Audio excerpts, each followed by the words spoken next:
পরিস্থিতি এই মুহূর্তে তৃণমূলের, রীতিমতো বলা যেতে পারে যে আজ মঙ্গলবারে তৃণমূলের ঘোর অমঙ্গল। কারণ এই মুহূর্তে যে খবর পাওয়া যাচ্ছে, বড় চেয়ারম্যানের পদ ছাড়তে চেয়ে ইতিমধ্যেই কিন্তু রীতিমতো কলকাতা পুরসভার যিনি চেয়ারপারসন তাকে চিঠি লিখেছেন দেবলীনা বিশ্বাস। সূত্র মারফত যে খবর পাওয়া যাচ্ছে, এই প্রসঙ্গে চেয়ারপারসন মালা রায়ের তরফে একেবারে স্পষ্ট করে জানিয়ে দেওয়া হয় যে তিনি মেয়রের আবেদন গ্রহণ করতে পারবেন, কিন্তু কাউন্সিলর বা বড় চেয়ারম্যানদের ক্ষেত্রে এই আবেদন গ্রহণ করার এখতিয়ার তার নেই, এমনটা মালা রায় তিনি জানিয়ে দিয়েছেন। আর অন্যদিকে আপনারা জানেন যে আজই প্রার্থী পদ ছেড়েছে জাহাঙ্গীর খান, এবং সব মিলিয়ে এই মুহূর্তে তৃণমূল কংগ্রেসে হচ্ছেটা কি, এই প্রশ্নটা উঠছে। আর এই প্রশ্ন নিয়েই আমাদের প্রতিনিধি রক্তিমা দাসের কাছে আমি চলে যাবো। একবারে সরাসরি রয়েছেন আমাদের সঙ্গে রক্তিমা, এই প্রশ্নটাই তো এই মুহূর্তে সব থেকে বড় হয়ে দাঁড়াচ্ছে যে তৃণমূলে হচ্ছেটা কি?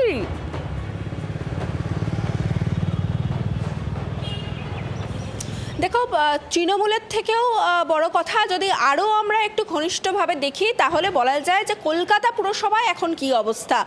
কারণ দেখো, যে কথাটা তুমি একটু আগেই বললে যে দেবলীনা বিশ্বাস, আমরা জানি যে তিনি 74 নম্বর ওয়ার্ডের কাউন্সিলর এবং একই সঙ্গে 9 নম্বর বড় চেয়ারম্যান।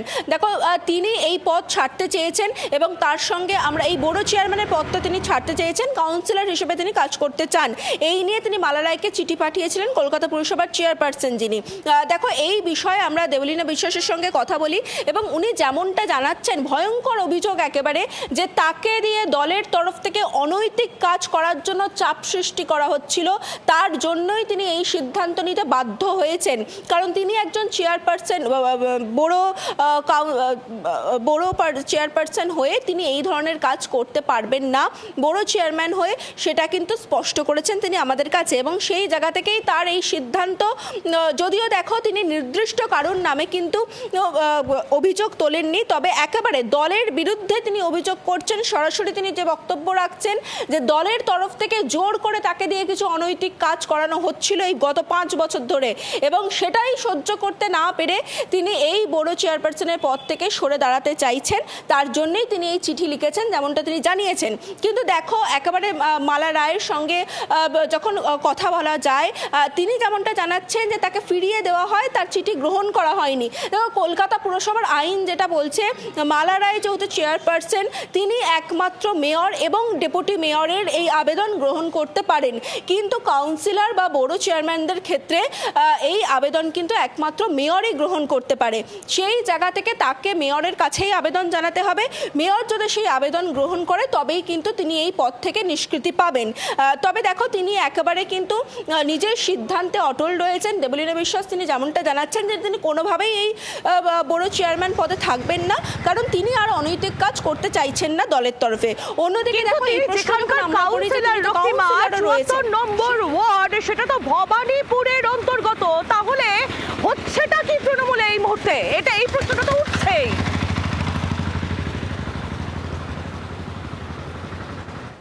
দেখো, একদমই এই প্রশ্নটাও যখন আমরা তাকে করেছিলাম যে তিনি তো কাউন্সিলরও রয়েছেন ভবানীপুরে, একেবারে বলা যায় যে আমাদের প্রাক্তন মুখ্যমন্ত্রী মমতা বন্দ্যোপাধ্যায়ের গড় যেটাকে বলা হতো, সেখানকার তিনি কাউন্সিলর হয়েছেন, তাহলে সেই পদ কি হবে? দেখো, সেই ক্ষেত্রে তার যেটা বক্তব্য, যে সেখানে মানুষ তাকে নির্বাচিত করেছিল, যেহেতু কাউন্সিলর পদ কোনো বেছে নেওয়া পদ নয়, মানুষের দ্বারা নির্বাচন করা পদ, সেখানে তিনি থাকছেন, ভোট অবধিতে তিনি থাকবেন, তবে তারপরে সিদ্ধান্ত পরে তিনি নেবেন। তবে এখন তিনি একটা বিষয় স্পষ্ট করেছেন যে তিনি কোনোভাবেই বড় চেয়ারম্যান পদে তিনি থাকতে চান না, কারণ অনৈতিক কাজ তিনি করবেন না, যেটা তার দল তাকে করাতে বাধ্য করছে।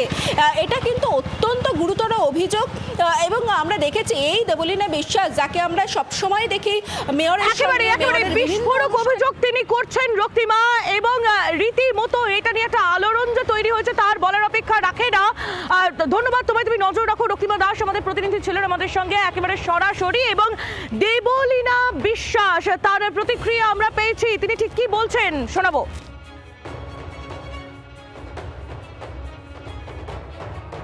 এই সিদ্ধান্তটা নেওয়া এই কারণে যে দলগতভাবে চাপ সৃষ্টি দিয়ে কোনো ভুল কাজ বা অনৈতিক কাজ করানো, সেটা আমি পক্ষে নই, সেইভাবে আমি কখনো কাজ করিও নি।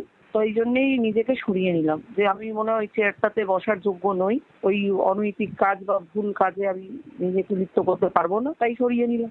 এই সিদ্ধান্ত আমি অলরেডি গতকালই নিয়েছিলাম।